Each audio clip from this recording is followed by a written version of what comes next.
আসসালামু আলাইকুম প্রিয় বন্ধুরা, এখনও এই ভিডিওটা দেখুন কি অবস্থা হচ্ছে গাজায়। গাজায় কি করেছে দেখুন, নিষ্ঠুররা কি করেছে দেখুন। এখনও কি আপনারা চুপ থাকবেন? এখনও কি আপনারা কিছু বলবেন না? এখনও কি আপনারা কোনো প্রতিবাদ করবেন না? আপনি তো একজন মানুষ, আল্লাহ তো আপনাকে মানুষ রূপে সৃষ্টি করেছেন। আপনার বুকে যদি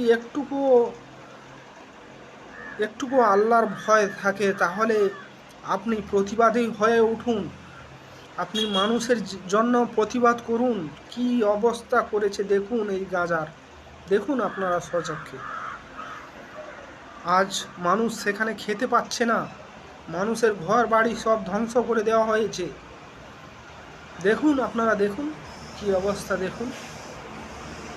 মনে রাখবেন, আল্লাহ কিন্তু জিজ্ঞাসাবাদ করবেন আমাদের সকলকে এই বিষয়ে। সব